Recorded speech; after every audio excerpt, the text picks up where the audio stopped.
qu'aujourd'hui, les conservateurs autour de Doug Ford, ils sont vraiment en train de s'exprimer comme des vrais libéraux. Ben, Ils vont tout scraper. tu sais que dans le Ben, en fait, c'est des caquistes.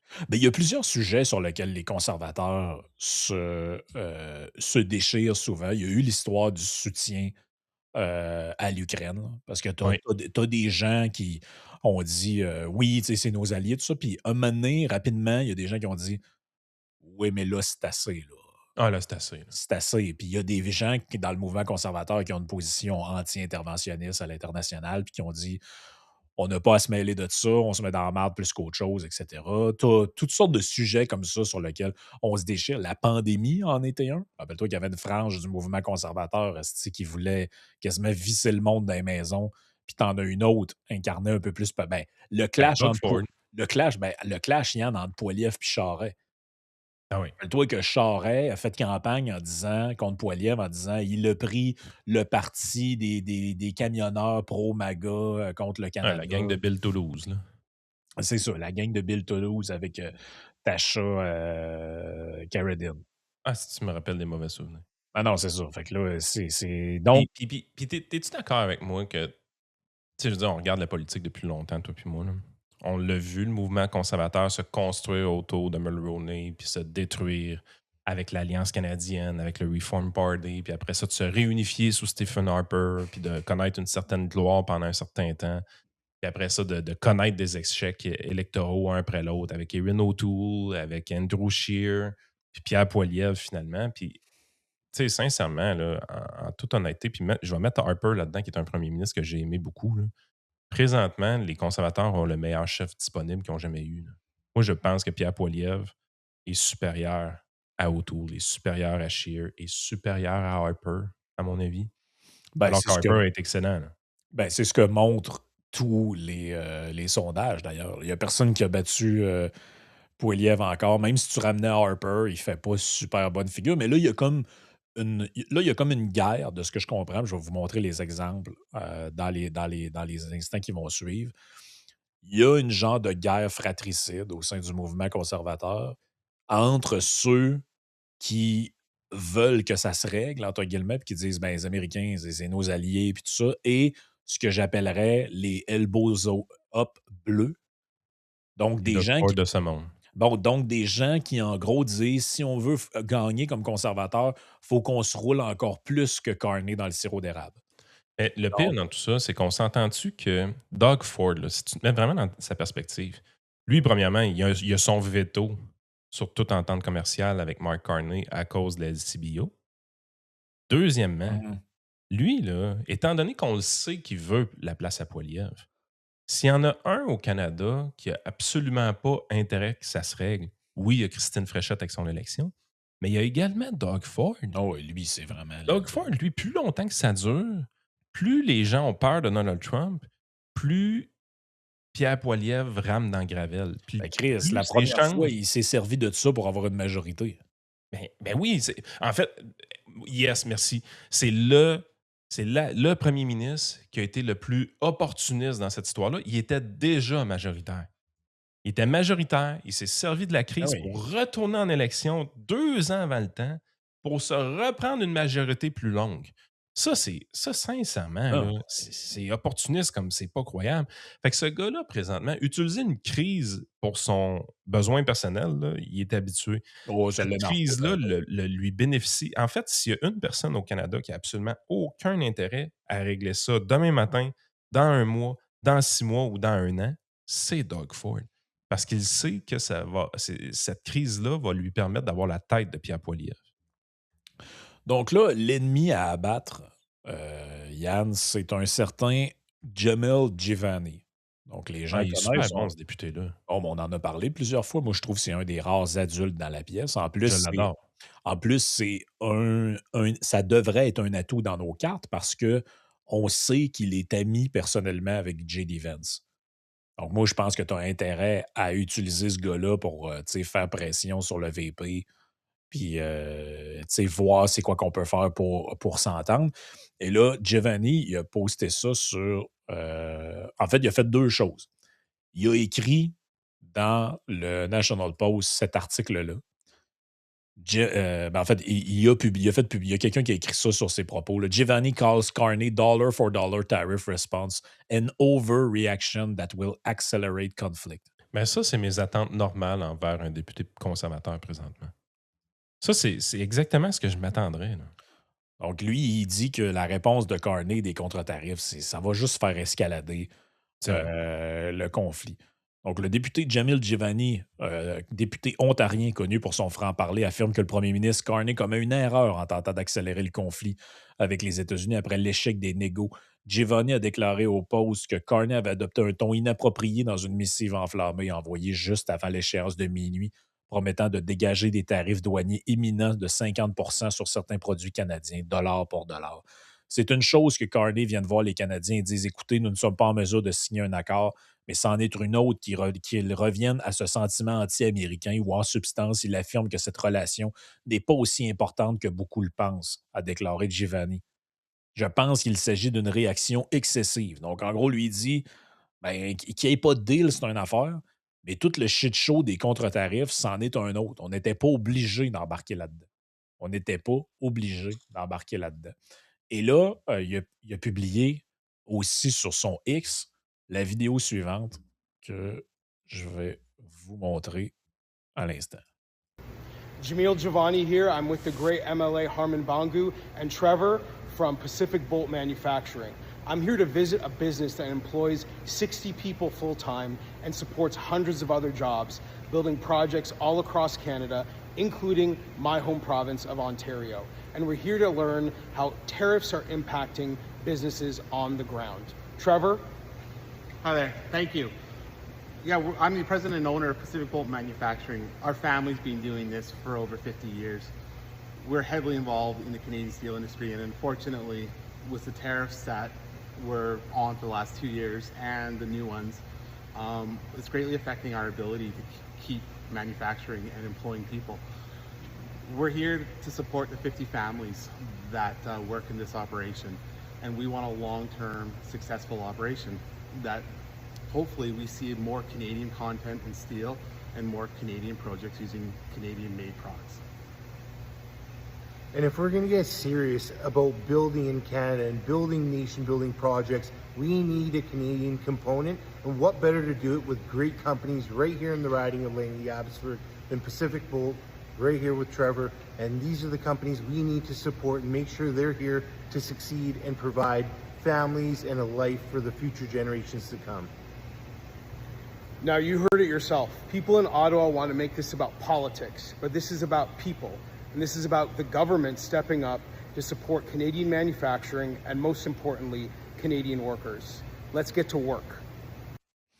Il dit pas, c'est pas rien de scandaleux dans ce qu'il vient de dire, mais la fin, parce que là, en gros, il dit ah, mais là, nous autres, on est impactés par ça, il faudrait acheter canadien. Bon, il y a tout un. Lui, c'est let's get to work. Il veut dire, là, retournons négocier. Là. Oui, ben c'est parce qu'il dit people, les gens à Ottawa veulent rendre ça politique, mais c'est à propos des travailleurs. Finalement, c'est ce qu'il dit. Et là, check bien les réactions. Tu sais, sincèrement, là, est-ce qu'on a augmenté notre pouvoir de négociation en quittant la table de négo? Non. Parce que, tu sais, on va appliquer des contre-tarifs pour 20 milliards. Sincèrement, là, Trump s'en sac pas mal. Là. Non, ils n'en ont rien à branler. Donc, Jason Kenney réagit au truc, l'ancien premier ministre de l'Alberta. Ouais, mais tu vas voir qu'il n'est pas tout seul dans sa gang. Là. Il réagit à ça en disant encore une fois, ce type, this guy, blâme le Canada pour les tarifs imposés sur nous sans provocation par son ami de l'administration. Autrement dit, il l'accuse d'être. C'est pas ça qu'il a dit. Là. Il dit en violation de l'accord de libre-échange qu'on a. J'aimerais que M. Giovanni aille visiter les usines où on fait des Silverado puis des trocs, là, finalement. Il devrait aussi expliquer pourquoi il pense que le Canada ne devrait pas répondre à l'administration qui nous attaque. Bon. Je pense que ça a été... Prenons ta carte du Parti libéral, là, rendu là. Ouais, ben là, c'est ça. Là. Chris, nous donne patience. Vas-y, va licher les bottes à Carney. Ah ouais, let's go, t'es capable. Et là, deuxième moment, Brian Lilley du Toronto Sun, ouais, il reporte ce truc-là. Le screenshot a été depuis supprimé. OK? Ça a été mis en ligne, cette affaire-là. Donc, il y a un post d'un gars qui s'appelle Kyle Seaback qui repartage l'article sur Giovanni dans le National Post et qui dit This guy speak for no one but himself. Donc, OK. Parce qu'il y avait personne qui le supportait dans ses propos. en gros, ce gars-là, c'est un Tiquin qui ne parle que pour lui-même. Là, je suis allé voir c'est qui ce gars-là, parce que je le connaissais pas. Member of Parliament for Different Caldown. C'est un conservateur. C'est un de ses collègues. Ben voyons donc. Le post a été supprimé. Ben voyons donc. Il a Attends, été. il y a un conservateur qui a fait ça à un conservateur. Yes, monsieur. Oh. Et ça a été retweeté par un On gars. va voir les libéraux pour 20 ans. Là. Et ça a été retweeté. Donc, this clapback on Jamil Jivani comes from Kyle Seaback, a long-time conservative MP and currently Labour critic for Pierre Poilievre, donc le gars qui apparaît à l'écran, et par un autre, on le voit en haut, James Moore. It's also been reposted by James Moore, a long-time Harper cabinet minister. Donc, celui qu'on voit ici, James Moore. Lui, c'est un ancien directeur de cabinet, de ce qu'on comprend sous Stephen Harper. Frank. On va voir les libéraux pour 20 ans encore. Là. Ils peuvent pas s'en aller. Cette track-là a déjà été prise. Le Reform Party, l'Alliance canadienne, le Parti progressiste conservateur, la séparation des trois grands partis conservateurs, le Bloc québécois en même temps, qui partait des conservateurs aussi. Il y avait 4 partis conservateurs d'une certaine façon. Ça, c'est le temps qu'il y avait des souverainistes de droite. Là. Man, on retourne dans cette direction-là. Qu'est-ce qu'ils font? Je sais pas. Qu'est-ce qu'ils sont en train de faire là? Doug Ford va tout faire péter. Là. Mais là, c'est parce que. Si au moins c'était le Messi, Doug Ford, mettons, tu le vois, là, quelqu'un qui est vraiment talentueux puis qui est en ascension, puis tu dis, lui, il veut la place du calife, mais il est vraiment bon, il va finir par l'avoir. Mais c'est Doug Ford, là. Ce gars-là, c'est François Legault version ontarienne. Qu'est-ce qu'ils font? Mais on a un début de réponse au pourquoi du comment il y a autant de conservateurs qui voulaient aller se jeter dans les bras de Carney. Parce que ce qu'ils veulent, c'est que leur chef fasse ça. Ce qu'ils veulent, c'est. Je comprends le calcul. Derrière ça, il n'y a probablement pas une grande histoire de conviction. Il y a probablement un calcul bien simple qui est de dire c'est ce que les Canadiens veulent. Mais les Canadiens sont timbrés présentement. Puis comment tu veux que les Canadiens reviennent sur la terre si le Parti conservateur ne fait pas sa job d'éducation de son côté? Là? Ben, surtout pourquoi. L'adulte dans la pièce à un moment donné. Le Giovanni, là, il avait l'air d'un adulte dans la pièce. Là. Il était parfaitement raisonnable et nuancé. Là. Ben là. On devrait être en train de négocier. Il n'y a aucune raison qu'on ne soit pas à table de négo présentement. Oh oui, les tarifs vont être en vigueur, puis les contre-tarifs vont être en vigueur, mais négocie pareil. Là. Voyons, depuis quand de ne pas se parler, c'est une solution? Chris Carney est en train de vendre notre pays à la Chine. Y a-t-il un conservateur qui va s'en rendre compte un jour, se rappeler que ce serait peut-être une idée de rester canadien, genre? T'sais, les Américains, là, avec eux autres, là, si on deal avec eux autres, là, on reste canadien. Il n'y aura pas de stress. Là. Mais si on s'en va avec la Chine, là, nos partenaires commerciaux, ça va être quoi? Le Brésil, les Russes, l'Iran, l'Inde, si on est chanceux. Voyons. Ouais, puis les Canadiens aussi, oui, ils font des trucs bizarres, mais tu m'as envoyé un sondage un matin du Soleil, Yann. Faut que j'arrête de te les envoyer. Man. Les gens répondent des trucs aussi par rapport à ce qu'on leur demande. Parce que là, les gens, tu leur dis, hey, t'es-tu pour ça, toi, qu'on réponde aux États-Unis avec des contre-tarifs? Oh, oui, c'est bon qu'on leur montre. Mais si tu leur expliques que au lieu d'appeler ça des contre-tarifs, tu leur poses la question suivante. Penses-tu que c'est une bonne idée que je te taxe dans le contexte actuel? La réponse, c'est non. D'ailleurs, c'est ce qu'a mesuré le Toronto Sun dans un sondage qui vient de sortir.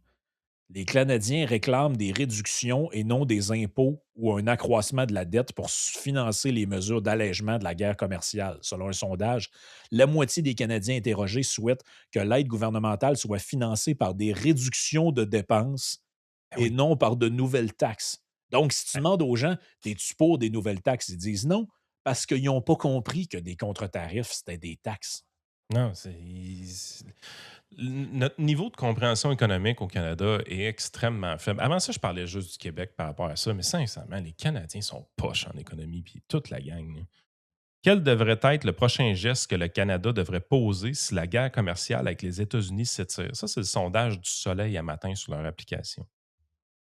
Couper les exportations d'électricité. Là, je vais dire exactement ce que tu me dis un matin, puis je t'en laisse la propriété, là, mais vous comprenez que c'est du terrorisme commercial, ça, là? Ben là, oui. Couper l'électricité, là. Ouais, on calisse. Limiter l'accès aux minéraux critiques. Déjà moins pire. Hausser le prix du pétrole et de la potasse. Le gouvernement du Canada ne contrôle pas le prix du pétrole. De qu'est-ce que vous dites là? Les Américains, là, le prix qu'ils payent, c'est le prix du marché, là. Si on dit, ben là, on augmente notre prix de 20 ben ils ne l'achèteront pas. On va être pogné avec, on va le mettre où? Vous êtes au courant quand on pompe du pétrole, il faut le mettre à quelque part, là? D'ailleurs, en fait, c'est l'Iran qui avait un problème. Un des gros problèmes que l'Iran avait en n'étant plus capable d'exporter leur pétrole à nulle part, c'est qu'ils avaient peur que ça se mette à déborder partout. Parce qu'il n'y avait pas de réservoir pour le mettre. Je pense qu'ils Non, ont c'est loué ça. des bateaux pour être capables d'en mettre sur des bateaux en attendant. Puis, tu peux pas arrêter. Tu peux pas faire ça. Sérieux. Là. Je peux même pas croire qu'il y a quelqu'un qui a pensé que c'était une question intelligente à poser aux gens. Cibler les produits provenant d'États républicains. Bon, OK, ça, c'est du boycott. Tu sais, c'est comme raisonnable. Là. Tu dis, OK. Continuer à faire preuve de retenue. OK, c'est comme tous les boomers qu'on interroge. On boycott les États-Unis. Ils regardent dans le magasin. On est au Walmart, ça, là? OK, on est au Walmart. C'est bon. Puis je sais pas. Au moins 14% de gens honnêtes qui ont dit je sais pas. Mais c'est ça. Fais rien. Si tu le sais pas, fais rien. Chris, il y a du monde, ils sont timbrés en tabarnage. On va lui couper l'électricité, on va lui couper les minéraux critiques, puis on va augmenter le prix du pétrole, comme si on était capable. Non, puis, est-ce qu'on sait même si c'est possible d'un point de vue technique? C'est un auditeur qui dit ça. Il dit c'est juste impossible. Ce sont des réseaux électriques interconnectés. Si on coupe aux US, on endommage le réseau complet, y compris canadien. Ah oui. Très probable. L'autre point là-dedans, c'est pas juste ça. C'est que si tu commences à faire des affaires de même, là, comme des gens disant on va sacrer New York dans le noir, tu vas avoir blackout, on ferme la. Premièrement, c'est pas un interrupteur que tu ouvres, que tu fermes de même. Deuxièmement, c'est que ça peut être considéré comme un acte c'est une forme de terrorisme, là, cette affaire-là. Si vous. Là, c'est parce que là, Oui, puis je veux dire, on le vend quoi, 7-8 cents le kilowattheure? Je veux dire, c'est comme profitable ces ventes-là, parce que si c'était pas profitable, on ne le vendrait pas. Là. non, mais quand ces Ben, contrats-là, ça avait bien été expliqué par Philippe Couillard d'un entretien qu'il avait donné à la presse, quand ils sont allés aux États-Unis pour négocier, là, pour essayer de vendre, à l'époque où on disait qu'on avait des surplus, là, ils hésitaient beaucoup entre se brancher sur le gaz naturel ou prendre notre électricité. Fait que si tu fuck up le chien avec ça, c'est ce qui va arriver. Résiliation immédiate du contrat, puis ils vont se brancher sur le gaz naturel. C'est ça on qui ne va nous en arriver. vendra plus jamais. Là. Ah oui, puis là, ton histoire, ça s'arrête là. Mais Oui, puis là, le dividende qui ne sera pas envoyé au gouvernement du Québec, moi, c'est qui le finance, ça? ben là, il y a ça aussi. Mais tu sais, ces idées-là, ça sort pas de nulle part. Regarde Éric Girard, puis regarde la face qu'il a quand il parle de ce sujet-là. Il a de l'air excité. Là. L'ultime arme du Canada, Ah, il a le sourire, man. Il fronce des sourcils. Là. L'ultime arme. Ils sont fous, man. c'est Ils l'énergie. comprennent rien, en fait. Tu peux pas me dire que ce gars-là est ministre des Finances puis qu'il fantasme sur l'idée de couper l'électricité aux Américains. Ben, Non. faut bien savoir, est-ce qu'il dit n'importe quoi. Là. Tu vas penses. voir, Ça vers se la peut fin, qu'ils il ne savent pas tant que ça. vers la fin, il sous-entend que on n'ira pas là, mais. On exporte aux États-Unis de l'énergie. Alors, on ne veut pas se rendre là parce que lorsque vous coupez l'énergie, vous coupez la production, littéralement. Mais donc, est-ce que le Canada a des atouts? Oui. Vous devancez ma question. Je l'ai posée à François-Philippe Champagne à Oui. 7h30, M. Girard. Là. Pétrole, gaz naturel, électricité. On vend ça aux Américains. Oui. Est-ce que c'est dans le coffre à outils, vous pensez que s'il y a une escalade, on pourrait réduire, taxer ou même couper l'énergie? Mais je pense qu'on ne doit pas se rendre là. Mais si on se rend... Mais non, mais... S'ils répliquent, là, puis qu'ils nous font encore plus mal. Bien, on doit être concentré, étudier la situation. C'est pas dans l'intérêt de personne de précipiter une récession en Amérique du Nord. Mais, M. Gérard, je m'excuse de vous interrompre. Ouais, mais je sais que c'est dans l'intérêt de personne, non, mais c'est parce que ils ont l'air résolus aux États-Unis à le faire. Pas d'énergie, pas de production. Lorsqu'il n'y a pas de production, c'est quoi? Mais vous et moi, là, C'est ce une matin, là, récession. vous et moi et les auditeurs, là, on est rationnels. Là. Oui. Non! Le monsieur Non, à non, Maison-Blanche, il a pas l'air non! de l'être. Écoutez, il y Attends a un peu. des gens autour de lui. Il y a des... Non, non, non, non, non, non, non, Rationnel. non, non, non, t'es pas rationnel. C'est pas parce que t'es calme quand tu le dis que c'est rationnel. C'est débile en tabarnak ce que tu dis, Patrick. C'est débile en crise. Moi, j'ai pas l'air rationnel présentement parce que je pogne les nerfs, parce que j'ai un langage un peu féroce, puis j'ai un petit sac au travers de ma phrase. Mais tabarnak, je suis pas mal plus nuancé que vous autres parce que vous êtes des astis de mongols. Coupez l'énergie aux Américains. Voyons, calice, êtes-vous fous, asti? Non, mais ça va mal se finir, cette affaire-là. là. Voyons, Mais- Chris. Puis sais-tu quoi? Ils sont assez tata pour dire ça, ces zones publiques, en pensant que ça se rendra pas. Voyons, sont-tu débiles? Ah non, man, c'est Ils sont déconnectés de la réalité totalement. Là. parce que ces gens-là capotent parce que Trump, mettons, dit on va changer le nom du lac Ontario. Mais eux pensent que ça, c'est plus grave que leur proposition de dire on va couper le courant. Mais ils sont cinglés raides. Ils Ah non, comprennent ça rien. va pas. Là. Mais tu sais, je pense que Girard, il a l'air à s'en rendre compte. là. C'est pour ça qu'il dit non, mais tu sais. Ben oui, je mais disais il que voit c'était bien qu'il a possible. dépassé la ligne, mais tu sais, Ben oui. je veux dire, le bout avant, où est-ce qu'une manière vraiment machiavélique, il parle de ça. Il a l'air excité au début. Oui, mais c'est parce que tu as une responsabilité comme ministre, Body. Là. Tu peux pas mettre des idées de cave comme ça dans la tête de la population. Voyons donc. Ben, Voyons donc.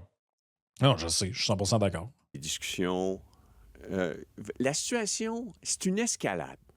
Il y a beaucoup de termes militaires. Là. Puis Oui. là, il va y avoir une riposte dans une guerre commerciale, un conflit. Il y a beaucoup d'analogies militaires. Une chose est sûre, à un certain moment, il faudra qu'il y aura une accalmie. Je sais pas. T'es pas vrai. Puis c'est sûrement en disant qu'on pourrait leur couper l'électricité, puis de leur couper le pétrole, puis les minéraux rares que ça va arriver. Cette accalmie-là, hein, c'est sûr. C'est évident. Ah, man, mais On est gouverné par des attardés mentaux. Là. Puis ils sont inconscients, ces gens-là. Non, mais c'est des gens qui sont drivés par leur émotion. Là, tu sais, puis il y a beaucoup de gens comme ça. Puis, tu sais, Moi, je suis drivé par mes émotions. Quand je vois un imbécile, ça me fait tilter bien raide. ah, mais eux autres, ils se disent, tu sais, moi, je suis. Tu sais, c'est comme l'analogie que j'ai donnée à radio, je vais la refaire ici, c'est ça, c'est que on dirait qu'on est comme un gars qui vient d'apprendre qu'il est cocu. Là. Puis là, il fait le tour de toutes ses chums. Hey, Christine. Ben là, pas Christine, ça. Mais mettons Lucie, tiens. Hey, Lucie, là, c'est tellement une ci, puis une ça, puis elle m'a fait ci, puis elle m'a fait ça. Puis là, il se plaint, puis il en rajoute, puis tu vas voir, si j'avais voulu, je l'aurais lavé, puis m'entraîné en cours. Puis là, il y a quelqu'un qui dit ouais, tu veux-tu t'embarquer vraiment là-dedans, man? Hein? Marc, mettons. T'es sûr que tu veux faire. Tu veux traîner ton ex en cours, tu veux mettre les avocats là-dedans, tu veux la rincer, tu veux la mettre dans la rue. T'es-tu bien certain que c'est ça que tu veux faire? Oui, la 40 000 de frais. oui, la calice, puis telle affaire, telle affaire. Puis là, maintenant, il finit par débosser, là. Puis il se rend compte que c'est bien plate ce qu'il a fait, c'est bien grave, puis il se sent humilié là-dedans. Comme le Canada se sent humilié, je le comprends tout ce bout-là. Là. Tu sais, on se fait menacer notre souveraineté, puis toute la patente, puis il y a bien du monde qui le prennent premier degré, puis sont bien insultés de ça. Mais il faut éviter de se comporter comme des poules pas de tête là-dedans. Là. Parce que le gars dont je parle dans mon analogie, là, a mené, finit par écouter son entourage qui dit écoute, Marc, là, embarque-toi pas là-dedans parce que tu vas le regretter. Mais c'est parce que là, on peut-tu au moins s'offusquer pour les vraies bonnes choses? Ça a pris 3-4 jours pour se rendre compte que Mark Carney nous a menti en pleine face. Que Ben oui, l'enjeu en du plus. français, là, c'était all fake. Là. En plus. Pourquoi vous n'êtes pas offusqué de ça? Si au moins vous étiez offusqué de ça, je dis pas. Mais vous l'êtes même pas. Ça marche pas, ça, là. Ça marche tout simplement pas. Il faut s'offusquer de ce genre de choses-là. Mark Carney n'a aucun intérêt à régler la crise pendant ses élections partielles. Christine Aucun. Fréchette n'a aucun intérêt à régler la crise pendant son élection provinciale. Puis Doug Ford n'a aucun intérêt à régler la crise parce que ça fait craquer l'armure de Pierre Poilievre puis il veut sa place. De toute façon, ça fait un an et demi, Yann, qu'on est là-dessus. Fait que pourquoi? Qu'est-ce qui presse maintenant de régler ça? Mais on a 3 dirigeants clés dans cette histoire-là qui n'ont aucun intérêt politique que ça se règle. Est-ce qu'on peut adresser ce point-là d'abord et avant tout? Là? Puis la raison pourquoi ils n'ont aucun intérêt politique à ce que ça se règle, c'est qu'ils n'ont aucune sanction de la population qui est terrifiée de Donald Trump, qui en veut à Donald Trump, qui veut en découdre, qui Voilà. veut elbows up, qui veut fighter en n'étant pas entraîné. Tu sais, c'est comme genre un gars out of shape qui décide d'affronter Georges Saint-Pierre dans un combat du UFC. Là. C'est comme, come on, man. Là. Ouais.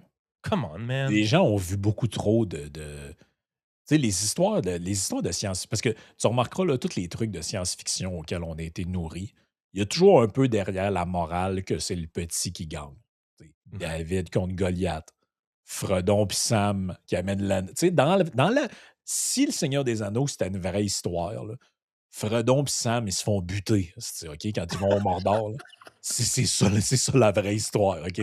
Ils réussissent pas, les deux hobbits, tout croche avec des casseroles dans le dos. Ils réussissent pas à braver les orques puis toute la patente pour se rendre sur la montagne du destin pour crisser l'anneau dans le feu, OK? Là, ils sont arrêtés bien avant ça. Mais c'est une histoire. Puis ça fait des belles histoires de penser que le petit, celui qui est négligé devant le monstre, va gagner. Mais dans la vraie vie, quand il y a un rapport de force, c'est le monstre qui gagne. Es-tu en train de dire que John Wick aurait dû se faire tirer dès le premier film? Ben lui, il était quand même menaçant. Il était pas fin, lui. Il était pas fin. Mais tu sais, le point là-dedans, c'est qu'il y a beaucoup de gens qui vivent dans un monde parallèle, je pense. Ils ne comprennent pas le rapport de force, ils ne comprennent pas c'est quoi qui est en jeu, puis ils ne comprennent pas qu'en tant que Canadiens là-dedans, on n'a aucun intérêt à ce que les relations s'enveniment plus qu'elles le sont déjà. Puis je comprends qu'on n'a pas de contrôle sur Trump, mais on a un contrôle sur nous-mêmes, OK? Puis ces gens-là sont persuadés que c'est des gens comme toi puis moi, que Radio X ou Name It, qui sont les débiles dans l'histoire. Ben, moi, je veux On juste vous que on ça dit bien, vous êtes s'arrête. Trumpistes. Non, nous autres, là, on a compris c'était quoi l'enjeu, genre, depuis longtemps. Là. Si on veut pas remettre la gestion de l'offre ou une de ces choses-là, parce que, tu sais, quand on l'a analysé cette semaine, j'ai repensé à ce que j'ai dit, puis j'ai tellement trouvé que c'était ça l'histoire. Là. Donald Trump, là, il veut sortir de là avec une victoire. Il faut qu'on lui donne une victoire. Et il a définitivement ouvert la porte à obtenir plusieurs victoires. Il sait qu'il ne les aura pas toutes, mais il peut obtenir des victoires sur le lait, sur les télécoms, sur les banques, sur Netflix. Il a ouvert là, 250 portes. Puis si tu lui donnes 4-5 victoires là-dessus, il va aller fanfaronner puis dire C'est qu'il sûr. nous a rentré le deal dans le fond de la gorge, blablabla, puis il va Vous clairer mis au des trucs. pas, puis tout ça. Puis nous autres, où est-ce que Mark Carney a fait une gaffe majeure dans cette négo-là? C'est qu'on n'a établi aucune victoire potentielle de notre côté. On n'a fait que réagir à Donald Trump. Puis on a établi, on n'a pas préparé le terrain du tout à obtenir des victoires. Moi, je pense qu'on pourrait avoir une victoire, par exemple, avec le bois d'œuvre. Je pense qu'on pourrait avoir des victoires sur certaines formes de dumping avec le milieu agricole, par exemple. Avec les autos en Ontario, c'est quelque chose qui est super important. Le fait un que bon Trump point. veut tout rapatrier de son côté, il y a plein de victoires qu'on pourrait avoir. Mais contrairement à Donald Trump, Mark Carney n'a pas établi les victoires potentielles du Canada dans une négociation.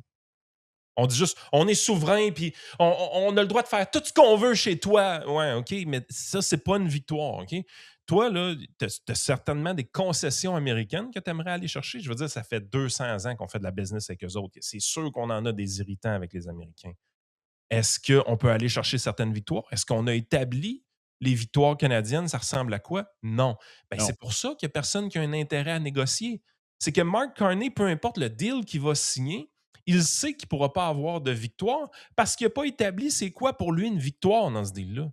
Non, c'est C'est ça. ça le problème fondamental de cette négociation-là, là, c'est que les Canadiens, présentement, on ne sait pas ce qu'on veut avec Donald Trump parce que ce qu'on veut, c'est le statu quo. Chris, que c'est cave. Non, On devrait être capable de profiter d'une négociation pour aller chercher des gains qu'on attend depuis 10 ans d'avoir. ce qu'on veut, c'est le village gaulois. Là. C'est ça qu'on veut. Là. Le village gaulois qui résiste devant les Romains. Puis on résiste le plus longtemps possible en attendant que ça passe. C'est ça la philosophie. Là. Ouais, mais c'est mauvais, c'est pas ça que tu Ben dois oui, faire. je sais très bien que c'est mauvais, mais tu Hey, sais, moi, dans les histoires du bois d'œuvre, puis de l'acier, puis de l'aluminium, il y a toutes sortes de gains qu'on peut faire là-dedans. Là. Je veux dire, établissons les règles du jeu. C'est ça qu'il fait, Donald Trump. Il a établi les règles du jeu depuis 2 ans. Il a le plein contrôle des règles du jeu, puis il a déjà défini qu'est-ce qu'allait être une victoire pour lui. Et tout ce qu'on a à faire pour qu'il veuille signer le papier, c'est de lui concéder certaines choses sur les victoires qu'il a établies. That's it, that's all. ouais. Keystone Excel, là, Ben ça, c'est une moi, je bonne pense chose que pour le Canada si on réactive ça. Pourquoi on ne le présente pas comme une victoire potentielle du Canada d'aller là? ben, puis moi, je te l'ai dit, je pense que ça, symboliquement, c'est beaucoup plus fort pour Trump que plein d'autres affaires. Là.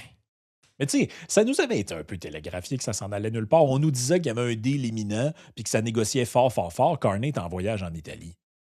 Ouais, c'est ça.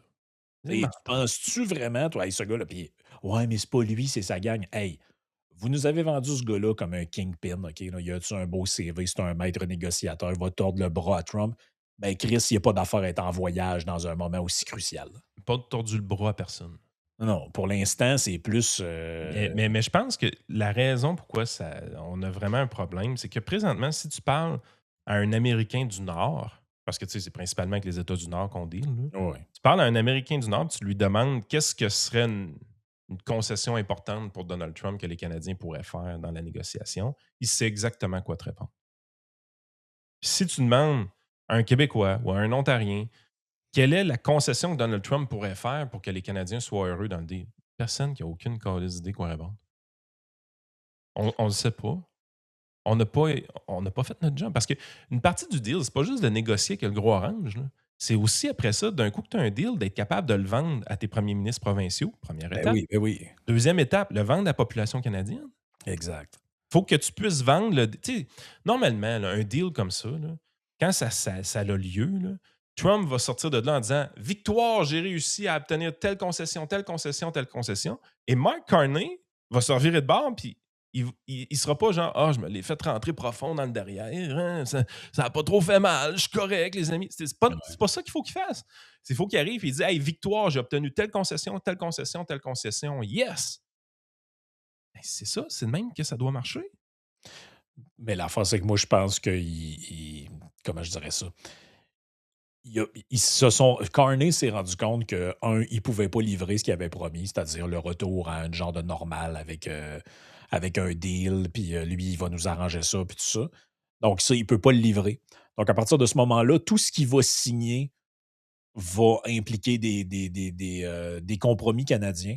Puis il ne veut pas avoir sa face sur une photo avec la poignée de main avec Trump qui annonce un deal, puis que finalement, c'était grosse annonce petit magasin. Fait que tant aussi longtemps qu'il n'y en a pas, puis qu'il met le fait les négociations déraillent sur le dos des États-Unis, ben son image de king, de résistant, tout ça se perpétue. Puis les médias continuent à y polir la scène. Puis c'est ça qui se passe. Là. Jusqu'à temps qu'on soit en récession pour de vrai, puis qu'on signe un deal avec les Américains par dépit, puis là, il va avoir l'air d'un vrai loser. Ouais. Puis c'est c'est peut-être bien ça qui se exactement décide. ce qui va Ben là, c'est là qu'on s'en va tranquillement, j'ai l'impression. Écoute, remercions les commanditaires qui permettent au podcast d'exister. TLF Dessin qui cherche du personnel dans le dessin industriel. On offre la formation, donc contactez TLF Dessin. Ready for Canada pour tous les besoins en matière d'immigration, c'est important. Si vous êtes dans une situation comme ça, vous avez besoin d'une représentation légale, on vous explique comment être dans les normes et respecter la loi et l'ordre au Canada et au Québec. Range Brand qui vous offre les plus beaux vêtements de country au Québec et au Canada. Utilisez votre Yann 10 pour avoir le 10% de rabais. Cellzone qui fait son retour chez Yann et Frank, donc une business 100% québécoise qui se spécialise dans la réparation d'appareils donc de téléphones cellulaires, de tablettes électroniques. On en vend également.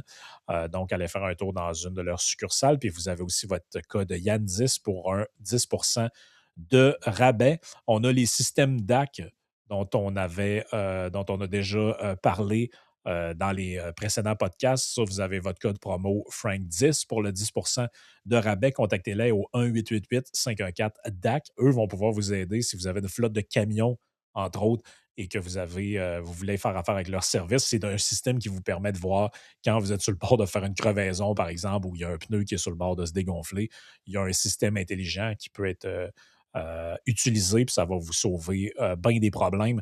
Les monnaies or qui s'occupent aussi un nouveau commanditaire. Donc, si vous avez de l'or, des billets de banque, de la monnaie de collection, par exemple, ça fait 32 ans qu'ils sont en business, ils achètent votre monnaie directement, puis vous donnent une soumission au moins pour voir ce que ça vaut. Fait que si Ce qui est le vous. fun, c'est que dans nos auditeurs, je sais qu'on en a parce qu'on a un auditoire un peu geek, là, on va se le dire. Exact. Ben oui, c'est ça. Si vous êtes un collectionneur, peut-être que ça peut vous intéresser. Des fois, pas nécessairement pour vendre ou acheter, mais faire évaluer aussi. Donc, justement, vous pouvez avoir une évaluation en scannant le code QR qui est au bas de l'écran. Et en terminant, on remercie BF Ventilation qui commandite le podcast. Donc, on cherche un gérant de projet en ventilation pour se joindre à l'équipe. Envoyez votre CV ou appelez directement au 418-822-3638 et envoyez votre CV à BF Ventilation, entreprise de Beauport. Hey, Sur sérieux, ben, sur Patreon, Frank, les gens sont en feu, là. On a vraiment beaucoup d'abonnements depuis 2 semaines. On sent que l'élection y est ouais, pour un petit cause. Aujourd'hui, on s'est fait vraiment souffrir. on s'est fait violence, on a. C'est qu'on s'est fait violence, man. C'est pour ça que je pense que j'étais un peu craqué dans le podcast aujourd'hui, gratis, là, parce que on s'est tapé l'entrevue, non, le trois quarts de l'entrevue de Paul Larocque et Éric Duhem, puis on n'a pas été capable de le finir. Non, Ça, non, j'étais plus capable. imbuvable. C'est imbuvable. Ben, Carrément. Éric était bon, là, mais Paul Larocque, tabarouette. Non, c'était pas facile. Donc, si vous voulez voir ça, on a parlé de plusieurs autres sujets. On a fait des petites annonces aussi concernant Ah, ben le oui, c'est vrai. podcast. Donc, si ça vous intéresse, ben, joignez-vous à nous sur le Patreon ou sur YouTube et Spotify, les parties payantes.